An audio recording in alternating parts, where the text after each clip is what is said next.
Okay, everybody, we're going to talk about something that I have been very interested in for many years. And what is a lipedema? What comes out of the aspirate when you're doing a liposuction on a lipedema patient? What is actually in that goes into that bucket? And so I have nothing to disclose.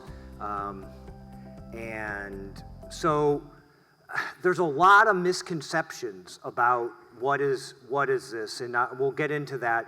But basically, during the process of liposmoothie, you're adding a liquid to a semi-solid, the subcutaneous adipose tissue, and then with the agitation of the lipocannula and even somewhat from the tumescent cannula, you're creating a smoothie. You're emulsifying. You're emulsifying the tissue and the extracellular, the cells, the fibrous, etc. And so that's very similar to making a smoothie. So everybody's made a smoothie here, and so you start with the liquids, and you add in your protein, fats, your nuts, fruits, vegetables. These are solids, and then maybe you add some ice or frozen fruit, blend, and then you got a smoothie. Similarly, we start with the saline. We add some tumescent anesthesia medications, and then I want to direct you to, this is the tissue. This is lipedema tissue. It's not just fat cells. There are fibrous bands, there are vessels, all sorts of things that are in this tissue, and they all become emulsified. So what you get is what I call the liposmoothie. And basically, if you go on the internet, they're going to tell you, back one. If you go on the internet, they're going to tell you, it's fat in the top and it's tumescent in the bottom. And that's just like this internet legend. I don't know how, but that is a gross oversimplification and really not and not true. So what is the components of this complex mixture we call the aspirate? The only part that's really pure fat is this very top layer. There's a layer of oil. That's the only part that is pure fat. Then, as we work our way down, these are emulsified adipose tissue, which includes adipocytes, adipocyte precursors, stem cells, blood and lymph cells, extracellular fibrous bands. All that is emulsified, and it's in levels of separation, and then even in the bottom, it's not just the tumescent fluid, but it's blood cells, still dissolved proteins. All that is all part of this lipo smoothie. As I said, it's a complex mixture. So this is just a picture's worth 1,000 words, and you see how those that at the top here, the strands are hanging down. Well, that's fibrous strands, and that's just from dipping the cannula in the aspirate. Clearly, that's not just fat cells. So a lot of factors influence the composition of this liposmoothie. The amount of tumescent used, how long the tumescent sits in the tissue, the area of the body being sectioned, the individual patient being suctioned, the experience of the surgeon.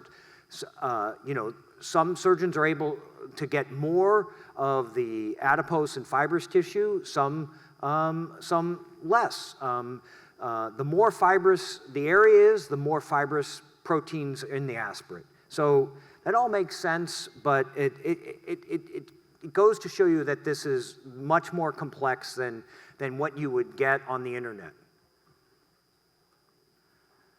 So another important thing to consider about the volume of the lipoaspirate. Some patients are super concerned about the volume, and but there's a very, very important study published in 2023 by Wolina, which showed that there is no relationship to the amount of the volume of the aspirate in a lipedema patient and pain relief. There's no direct connection. And this is just a plot on the, of the pain and volume from that study. And more isn't always better.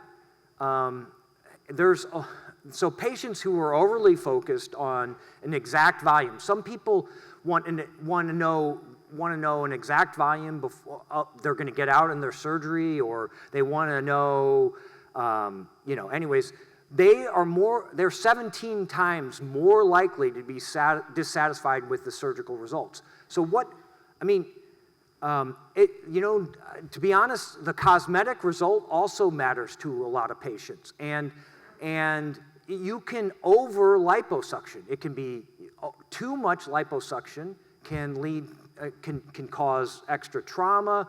It can lead to a poor cosmetic result and possibly injuries that could cause further pain or wounds. So there's definitely there is such a thing as too much liposuction, and people who want I want 20 liters removed. Well, that's maybe not the best for you. So how does the lipoaspirate in a lipedema patient compare to a cosmetic? Well, there's more extracellular fibrous proteins. There's more interleukin-6. There's increased fibrinogen, and that may be, the increased fibrinogen may have something to do with the increased incidence of DVTs in women with lipedema. I'm just speculating, but it's interesting that their lipedema tissue has increased fibrinogen, which is a precursor to clotting. There's more leptin and less adiponectin. So kind of in summary, liposuction aspirate is a smoothie, a complex mixture of dissolved components of all of the tissue, subcutaneous tissue. And so the volume suction is not correlated with pain relief. Overly focusing on volume can lead to dissatisfaction. And there are differences in what we get out of a lipedema patient versus a cosmetic patient.